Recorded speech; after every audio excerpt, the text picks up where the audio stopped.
If you've watched the Lord of the Rings trilogy, odds are you must have stopped to wonder what on Middle-earth is the matter with this Denethor guy. I mean, you can't watch this whole scene without at least a few fibers of your psyche getting twisted up like a pretzel.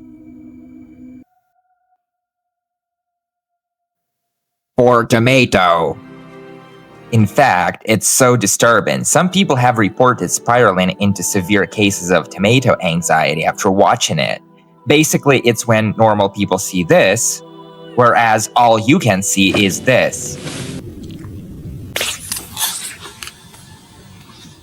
Hell, they even tried to get a petition signed to make the actor apologize for this disgusting scene. Shit. Sign this petition or I'll follow you home and kill your dog. No wonder John Noble, the guy that played Denethor, was listed as John Nogle in the credit roll for the extended edition of The Two Towers. Peter Jackson must have known something if he was willing to risk his entire career by making one of his cast sound like a serial tomato chomper. But I digress. Let's try to strip this scene apart and get to the bottom of it. So anyone who was paying attention to the movie would have probably figured it out pretty quickly. In this scene, Denethor sends his youngest and least favorite son, Faramir, this guy, Dad, I brought you breakfast. Boromir would have brought me second breakfast. Denethor sends Faramir and a small company of Gondorian soldiers to retake the ruined town of Osgiliath nearby from the orcs, while he gorges on a lavish meal of chicken, wine, and of course, tomatoes. This scene is meant to show a stark contrast between his men dying in a battle they could have never hoped to win, and Denethor wolfing down his damn tomatoes like it's just a Tuesday.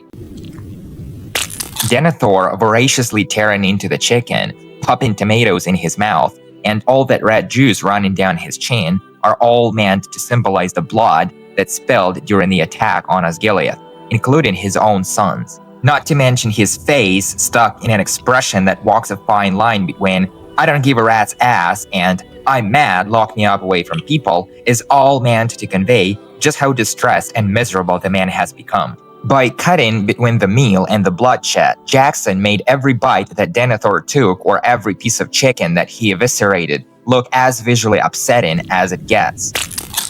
But that's all just surface level stuff. Some fans poked so deep under the hood that they even suggested the tomatoes and the pewter cutlery on Denethor's feast table may have given the man lead poisoning, which in turn had contributed to his madness. Because in the real world, tomatoes were considered poisonous throughout most of Europe in the 1800s.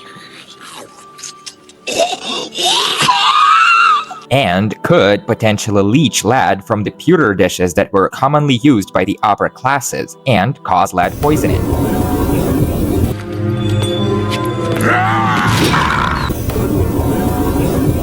One does not simply eat from pewter plates. But jokes aside, Denethor's tomatoes were actually whole until he ate them. So there was very little opportunity for the acid from them to touch his pewter plate. Last but not least, even if a hint at Denethor's lead poisoning was intentional on Jackson's part, there's simply no mention of that anywhere in the novel, as Tolkien never specified that Denethor ate tomatoes or that he even used pewter dishes. So what's up with Denethor's tomatoes? Hell if I know.